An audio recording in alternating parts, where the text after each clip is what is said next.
మెల్లగా ఎందుకు మరి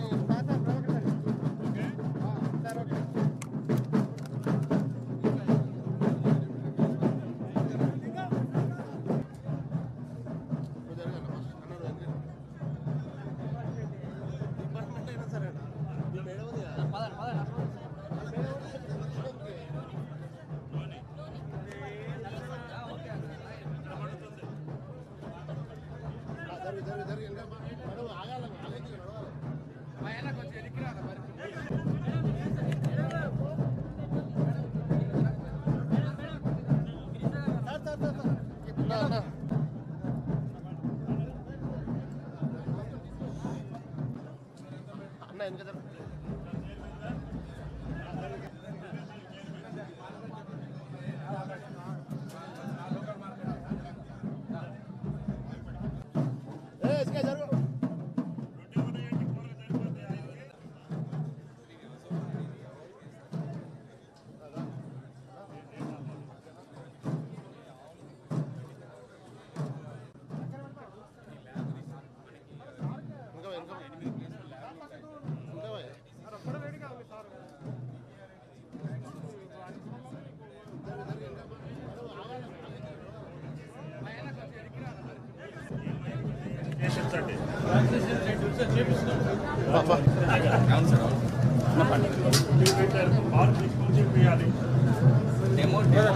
ఉంగనూరి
తదుపరి మన రాష్ట్ర వ్యవసాయ శాఖ రాష్ట్ర సంచాలకులు వారి మొత్తం ఆఫీసర్లందరూ ఈ క్షేత్రంలో ఉన్నారు. ఈ 3 రోజులు ఉంటారు.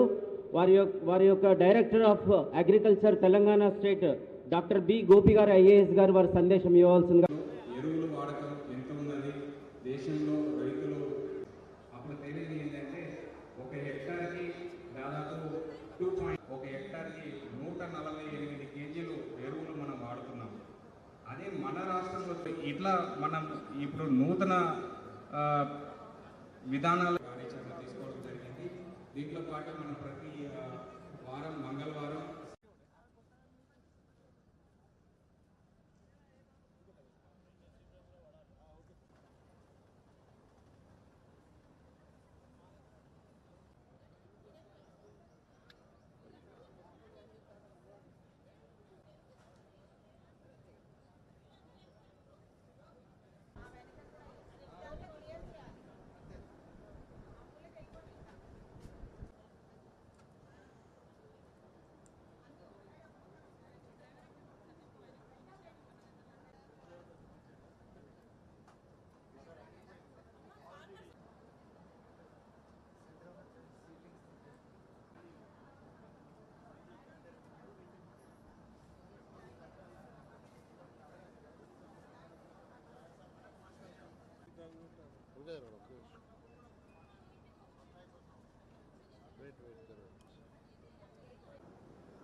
కొంచెం జరగండి.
నా భర్త పేరు ఉపేందర్ రెడ్డి. నేను ఆయిల్ ఫామ్ సాగు 7 ఎకరాలలో చేస్తున్నాము.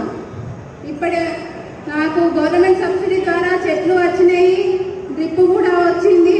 మాకు 4400 అంతర్ పంటల కింద కూడా ఇచ్చిండ్రు, హార్టికల్చర్ వాళ్ళు ఇచ్చిండ్రు మాకు. వాళ్ళు కూడా గైడెన్స్ ప్రకారం ఇప్పటికీ 4 సంవత్సరాలు అవుతుంది. 9 కటింగ్లు అయినవి ఆయిల్ ఫామ్. ఇప్పటి వరకు 12 టన్నున్నర వెళ్ళింది గెలలు. ఇప్పటి వరకు 2,00,000 రూపాయలు వస్తున్నాయి. మాకు అంతకుముందు పంట కంటే నాకు ఈ ఆయిల్ ఫామ్ పంట చాలా బాగా అనిపిస్తుంది. ఇంకా కూడా పెట్టడానికి మేము కొన్ని చెట్లు వచ్చినాయి, 2 ఎకరాలు పెడుతున్నాం, ఇంకా 2 ఎకరాలు ఉంది, అది కూడా పెడతాం, మొత్తం పెట్టేస్తాం. మాకు చాలా బాగా అనిపిస్తుంది ఆయిల్ ఫామ్ చెట్లు. హార్టికల్చర్ వారికి కూడా ధన్యవాదాలు. సరే, మీరు అందరూ కూడా పెట్టాలని, ఇందులో పెట్టాల్సిన వాళ్ళు కూడా పెట్టాలని కోరుకుంటున్నాం. మా పక్క రైతులకు కూడా మేము చెప్తున్నాం పెట్టాలని. అందుకని మా ఈ అవకాశం ఇచ్చిన అందరికీ కూడా నా నమస్కారాలు. అందరూ గట్టిగా చప్పట్లతో మన యొక్క వ్యవసాయ మంత్రివర్యులు సన్మానిస్తున్నారు మహిళా రైతుని. జంగారెడ్డి గారు ఆయిల్ పామ్ కార్పొరేషన్ చైర్మన్ గారు. అందరూ గట్టిగా చప్పట్లతోటి మన యొక్క వ్యవసాయ మంత్రివర్యులు సన్మానిస్తున్నారు మహిళా రైతుని. జంగారెడ్డి గారు ఆయిల్ పామ్ కార్పొరేషన్ చైర్మన్ గారు వారి ఆధ్వర్యంలో మహిళా రాతను ఉత్సాహపరచాలి. మేడం గారు సన్మానిస్తున్నారు. చప్పట్లతో అందరూ అభినందించండి రైతులని. నెక్స్ట్ వక్త మన రైతు ప్రభాకర్ రావు గారు, తోటపల్లి విలేజ్ బొజ్జంకి. ఇప్పుడు vote of thanks Shri Tirupati Reddy గారు ఏఎంసీ చైర్మన్ గారిని ఓట్ ఆఫ్ థ్యాంక్స్ చెప్పవలసిందిగా కోరుతున్నాను. ఈరోజు ఉస్నాబాదును రైతుల పండుగగా, రైతుల విజయోత్సవంగా, రైతులే రాజు అనడానికి నిదర్శనంగా ఇట్టి కార్యక్రమానికి వచ్చిన పెద్దలు మన మంత్రివర్యులు తుమ్మల నాగేశ్వరరావు గారికి మనము ఉస్నాబాద్ ప్రాంతం నుండి, ఈ ఉస్నాబాద్ పట్టణ రైతు సంఘాల నుండి, రైతు సోదరుల నుండి, మరి ఉస్నాబాద్ మార్కెట్ కమిటీ నుండి, మరి మా సోదరుల నుండి అందరు కూడా పేరు పేరున ధన్యవాదాలు తెలియపరుచుకుంటూ, తుమ్మల నాగేశ్వరరావు గారు రైతులు రాజులైనప్పుడే రైతులు ఒక సాఫ్ట్వేర్ ఉద్యోగం నుండి వరసగా నిలబడి ఈ రైతుల ముందు పారిశ్రామికవేత్తలుగా ఎదిగినప్పుడే మనము నిజమైన రైతు ప్రభుత్వంగా ఉంటుందని వారు వచ్చి ఇక్కడికి వచ్చినందుకు వారికి రైతు ఈ ప్రభుత్వం కూడా రైతుల సంక్షేమం కొరకు ఆలోచించే ప్రభుత్వంలో వ్యవసాయ శాఖ మంత్రులుగా అనేక వ్యవసాయ రైతాంగానికి ఉపయోగపడే కార్యక్రమాలు తీసుకుంటున్నటువంటి వారికి స్థానిక శాసనసభ్యుడిగా స్వాగతం తెలియజేస్తూ, వేదిక మీద ఉన్న పెద్దలు చాలా మంది ఉన్నారు కాబట్టి పేరు పేరున సహకార సంఘాలకు సంబంధించి అధికారులుగా, వివిధ యూనివర్సిటీల వైస్ ఛాన్సలర్లుగా, రైతులుగా ఇక్కడికి విచ్చేసిన ప్రతి ఒక్కరికి పేరు పేరున నా హృదయపూర్వకంగా నమస్కారాలు తెలియజేస్తా ఉన్నా. హుస్నాబాద్ ఎత్తైన ప్రాంతం.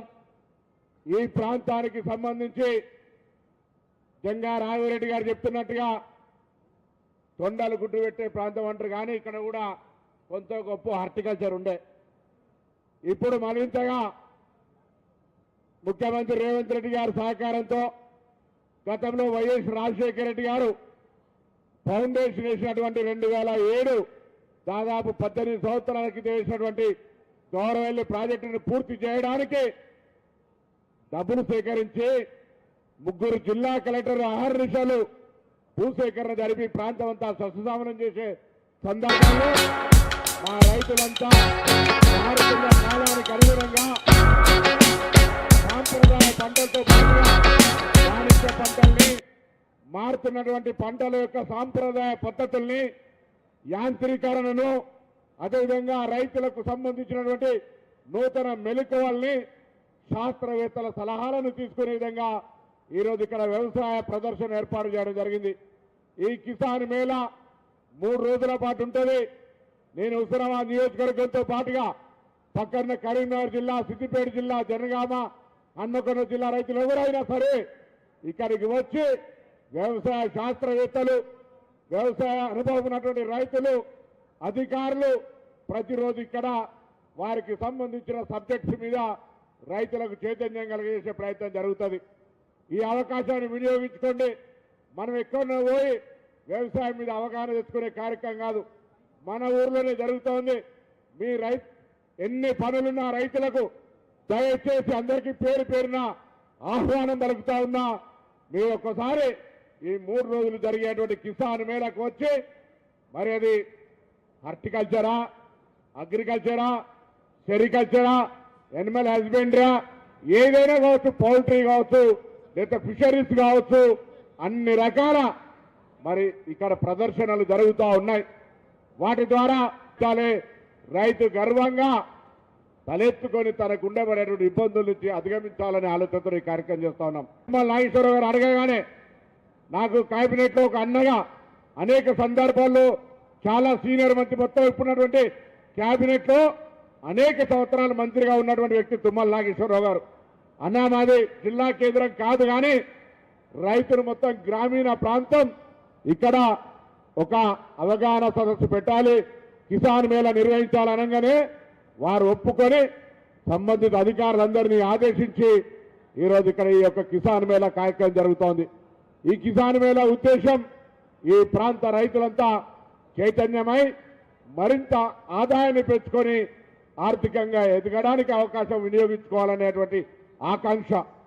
ఒకవైపు వ్యవసాయాన్ని అభివృద్ధి చేస్తూనే దానికి అనుబంధంగా పరిశ్రమలు తేవాలని, ఇవన్నీ ఉండడానికి విద్యా రకంగా విద్యాలయాల పెంపొందించడం, ఉపాధి అవకాశాలతో పాటుగా మన ప్రాంతం అంతా కూడా కొండలు గుట్టలు తదితర చెరువులతో ఉన్న ఈ ప్రాంతాన్ని టూరిజం రంగంలో కూడా అనేక రకాలుగా అంటే ఈ రంగాన్ని వదిలిపెట్టి ఆ రంగం అనకుండా అన్ని రంగాల్లో అభివృద్ధి చేయాలనే తలంపుతో ముందుకు పోయే సందర్భంలో అన్నిటికీ వెన్నెముక దేశానికి రైతే వెన్నెముక అటువంటి వ్యవసాయానికి అత్యంత ప్రాధాన్యత ఇవ్వాలని ఇక్కడ ఈ ప్రాంతం అంతా 90% పాడి పంటలు వెటర్నరీకి సంబంధించి కూడా ఈ ప్రాంతం అంతా కూడా మరి పాడి ఒక పశు సంపదకు సంబంధించి కూడా పెద్ద సంపద గౌరవ మంత్రి గారి దృష్టికి పశువులకు సంబంధించి కూడా ఒక ప్రత్యేకమైన కార్యాచరణ ఈ నియోజకవర్గాన్ని ఒక ప్రాక్టికల్గా మండలిగా ఈ నియోజకవర్గంగా తీసుకోండి. మా ఆకాంక్ష రాష్ట్రంలో ఉన్నటువంటి నియోజకవర్గాల్లో గ్రామీణ ప్రాంతమైన ఈ నియోజకవర్గం రైతుల పక్షాన ఆదర్శంగా ఉండాలి, నా రైతులంతా సంతోషంగా ఉండాలనేటువంటి ఆలోచనకు అనుగుణంగా మీకు ఎక్కడ ఏ అనుమానం ఉన్నా క్యాంప్ ఆఫీసులో ఇప్పుడే గౌరవ మంత్రి గారిని ఒక వ్యవసాయానికి సంబంధించినటువంటి అధికారి, ఒక పశు సంవర్ధక శాఖకు సంబంధించి, ఒక మహిళా సంఘాలకు సంబంధించి ఈ విధంగా అన్ని రకాల అధికారులతోటి ఈ ప్రాంత రైతాంగానికి వారి యొక్క బ్యాంకులు ఇతరత్ర లోన్లు స్కీమ్స్ మీద కూడా అవగాహన చేసే ఒక వ్యవస్థను ఏర్పాటు చేసినాం. కాబట్టి దయచేసి నేను మీ శాసనసభ్యుడిగా మీ ఆశీర్వచనంతో ఎమ్మెల్యే మంత్రిగా అయిన ఈ సందర్భంలో ఈ నియోజకవర్గానికి సంబంధించిన అన్ని రకాల సమస్యలు పరిష్కరించే విధంగా ముందుకు పోయే సందర్భంలో పెద్దలందరి సహకారం తీసుకొని మరిన్ని కార్యక్రమాలు తీసుకుందాం. మీరు ఉపయోగించుకోవాలి. ప్రభుత్వం ఎన్ని కార్యక్రమాలు చేసినా ప్రజల సహకారం రైతుల సహకారం కావాలి. కాబట్టి నేను రైతులందరినీ వేడుకుంటా ఉన్నా, ఈ 3 రోజులు జరిగే ఈ సదస్సులల్లో ఈ అవగాహన నేర్చుకొని మరింత సాంకేతికమైన ఈ ప్రాంతమంతా చైతన్య రైతులుగా ఒక ఆదర్శమైనటువంటి రైతులుగా అనుభవం ఉన్న రైతుల యొక్క అనుభవాలను తెలుసుకుంటూ మరి మనం అందరికీ మార్గదర్శకం కావాలని హుస్నాబాద్ రైతాంగం తెలంగాణ రైతాంగానికి ఎక్కడికి వెళ్ళినా పోయి చెప్పగలిగేంత అవగాహనతోటి మార్గదర్శకులుగా మారాలని నా ఆకాంక్షని సందర్భంగా వ్యక్తం చేస్తూ మరొక్కసారి ఈ కార్యక్రమం నిర్వహించడానికి అవకాశం ఇచ్చినటువంటి పెద్దలు తుమ్మల నాగేశ్వరరావు గారికి, ఈ యొక్క కార్యక్రమాన్ని ఏర్పాటు చేసినటువంటి జిల్లా కలెక్టర్ గారితో పాటుగా డైరెక్టర్ గోపి గారు, యాస్మిన్ పాషా గారు, వైస్ ఛాన్సలర్లు వ్యవసాయ శాఖ జానయ్య గారు, అదేవిధంగా వెటర్నరీ అనిమల్, దాని తర్వాత హార్టికల్చర్ యూనివర్సిటీ మరి కార్పొరేషన్ చైర్మన్లు అందరూ కూడా మా ఈ ఏర్పాట్లు చేసిన స్థానిక సింగిల్ విండో చైర్మన్ శివయ్య గారు కానీ, మార్కెట్ చైర్మన్ తిరుపతి రెడ్డి గారు కానీ, లింగమూర్తి గారు కానీ, Saidapur market chairman Sudhakar, కోయడ chairman Nirmala Jayaraj గారు కానీ, మిగతా నాయకులందరూ కూడా మరి ఇక్కడ ఈ ఏర్పాట్లు ఇంకా 3 రోజులు కూడా మీదే బాధ్యత. వచ్చే రైతులందరికీ కూడా అవగాహన కలిగే విధంగా కార్యక్రమం ఉండాలని కోరుకుంటూ మరొక్కసారి తుమ్మల నాగేశ్వరరావు గారికి ధన్యవాదాలు. ఇక్కడికి వచ్చి ప్రదర్శన ఏర్పాటు చేసిన స్టాల్స్ వారందరూ కూడా మా ప్రాంత రైతాంగానికి అవగాహన చేసే విధంగా ఓపికగా వారందరికీ సంధాయించి ఈ పథకాల గురించి చెప్పాలని కోరుతూ నమస్కారం చెప్తూ సెలవు తీసుకుంటా ఉన్నాను. మీ అభిమాన శాసనసభ్యులు, నాకు ఆప్తమిత్రులు, రాష్ట్ర రవాణా శాఖ మంత్రులు పొన్నం గారికి, అదేవిధంగా ఈ కార్యక్రమం చెప్పగానే జిల్లా కేంద్రం కాకపోయినా రైతాంగానికి సంబంధించి 4-5 జిల్లాలకి కేంద్రమైనటువంటి హుస్నాబాద్లో పెడితే ఉపయోగం ఉంటుంది. మా సొసైటీ ప్రెసిడెంట్లు కానీ, మార్కెట్ కమిటీ చైర్మన్లు కానీ, స్థానిక నాయకులు, రైతులు ఉత్సాహంగా ఉన్నారు, హుస్నాబాద్లో పెట్టాలి అని చెప్పి పొన్నం గారు మా డైరెక్టర్ గోపి గారిని ఒత్తిడి చేసి ఈ యొక్క కార్యక్రమాన్ని ఏర్పాటు చేసుకున్నారు. అదేవిధంగా జిల్లా కలెక్టర్ గారు వారి యంత్రాంగం పెద్ద ఎత్తున కార్యక్రమాలు నిర్వహిస్తూ ఉంది. వైస్ ఛాన్సలర్స్ కూడా 2 వచ్చారు, జానయ్య గారు వచ్చారు, రాజిరెడ్డి గారు వచ్చారు, అదేవిధంగా వెటర్నరీ డైరెక్టర్ గారు కూడా వచ్చారు. కార్పొరేషన్ చైర్మన్లు మా రాఘవరెడ్డి గారు, రాయల్ గారు, అంజిరెడ్డి గారు, ప్రియమైనటువంటి ప్రజాప్రతినిధులు, నా రైతు సోదరీమణులందరికీ ఈ యొక్క రైతు మహోత్సవ సందర్భంగా పత్రికా విలేకరులకి ధన్యవాదాలు. ఇది మేము ఏదో ఉపన్యాసాలు ఇవ్వటానికో లేదు రాజకీయపరమైనటువంటి మాటలు చెప్పటానికో ఈ యొక్క సమావేశాలు ఏర్పాటు చేయట్లేదు.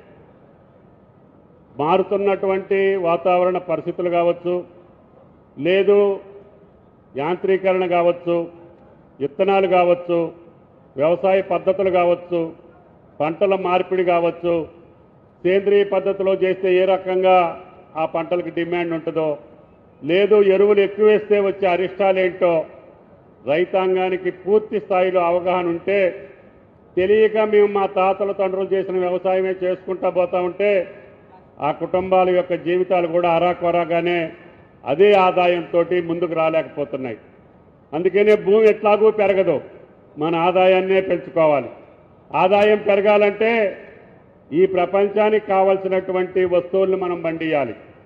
మానవాళికి కావలసినటువంటి యొక్క పంటలను మనం పండించాలి. ఆ పంటలను నాణ్యతతోటి పండించాలి. ఇందాక మా గోపి గారు చెప్పారు, మన తాతలు 2 కిలోలు యూరియా వాడితే మనం ఇప్పుడు 150 కిలోలు వాడుతున్నామంట. అదే మన రైతాంగానికి అరిష్టం. ఎందుకంటే పక్క దేశాలు కానీ పక్క రాష్ట్రాలు కానీ మన పంటలు కొనాలంటే అది టెస్ట్ చేస్తే అది పనికిరాదు అనే దానికి మనం పురుగు మందులు ఎక్కువ వాడుతున్నాం. పురుగు మందులు ఎక్కువ ఎందుకు వాడుతున్నాం అంటే యూరియా, అదేవిధంగా ఎరువులు ఎక్కువ వాడుతున్నాం. మన తాతలు పండించినటువంటి న్యాచురల్ ఫార్మింగ్ కానీ, సేంద్రియ వ్యవసాయం కానీ, ప్రకృతి వ్యవసాయం కానీ, పశువుల పెంటతోటి చేసే వ్యవసాయాన్ని మర్చిపోయాం. అందుకని మన పంటలకి బయట దేశాల్లో గిరాకీ రావట్లేదు. మన ఏ పంట పండించినా ఇతర దేశాలు కొనాలంటే అది వాళ్ళకి అనుకూలంగా ఉంటే తప్ప మందులు ఎక్కువ వాడితే పంటలు కొనట్లేదు. అందుకని ఆ అవగాహన మీకు కావాలి అంటే వైస్ ఛాన్సలర్తో కానీ, శాస్త్రవేత్తలతో కానీ, అభ్యుదయ రైతులు కొంతమంది చాలా గొప్పగా మాట్లాడారు. వాళ్ళ అనుభవాలు కూడా మీరు పంచుకోండి. ఈ 3 రోజులు రైతులు వాళ్ళకు ఉన్నటువంటి సమస్యలు మీరు పరిష్కారం చేసుకుంటూనే మీకున్నటువంటి అనుభవాన్ని కూడా ఉద్యోగస్తులకి, అధికారులకి, శాస్త్రవేత్తలకు కూడా చెప్పండి. ఎవరం కూడా నిష్ణాతులం కాము.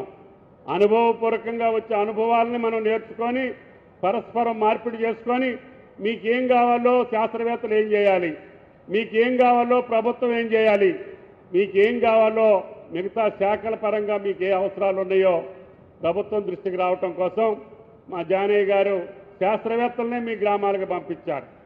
అందుకని శాస్త్రవేత్తలు ఇప్పటి వరకు ల్యాబుల్లో ఉండి తయారు చేస్తున్నారు.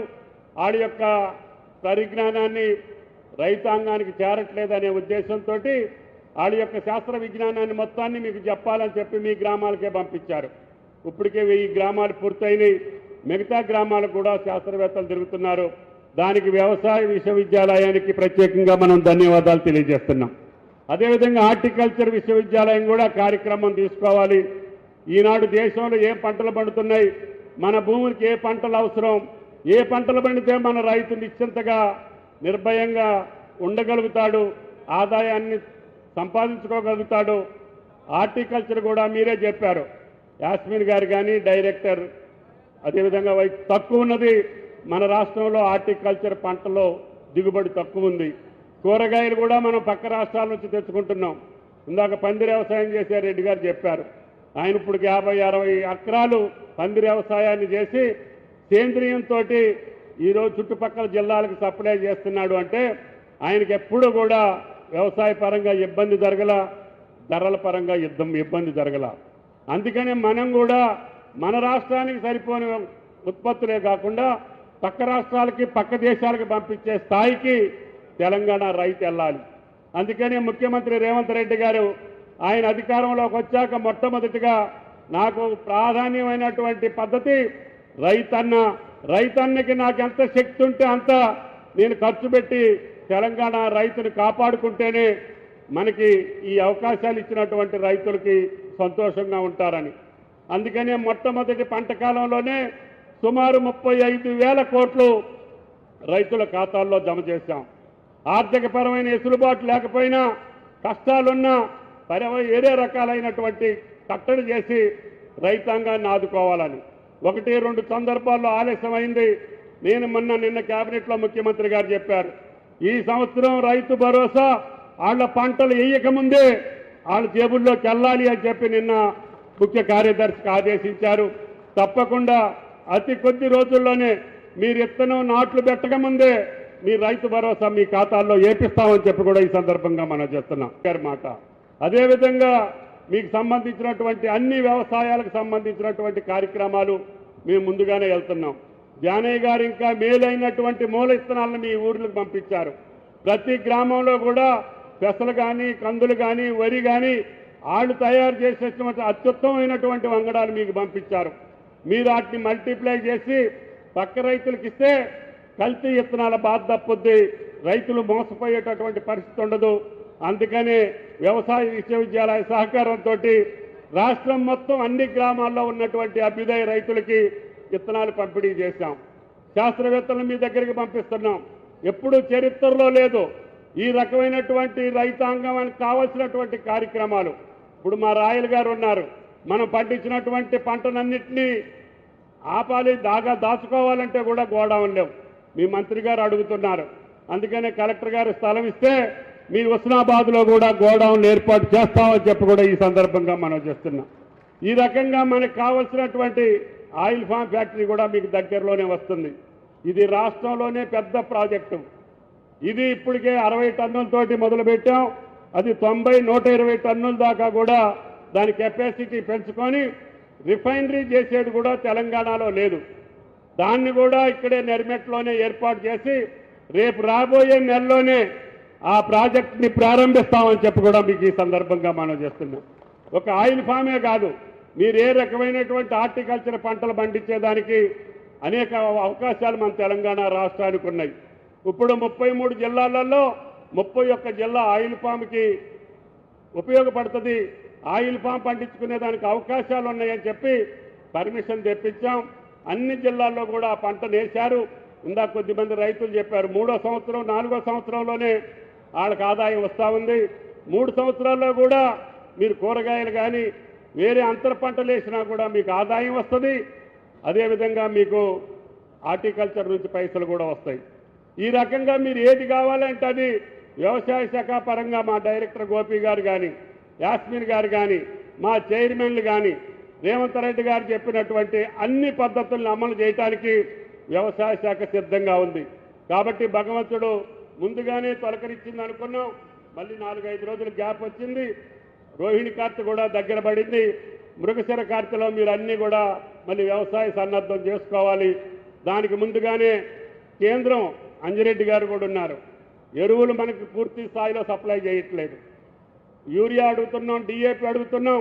గత 2-3 నెలలుగా కావాల్సినంత రాలేదు.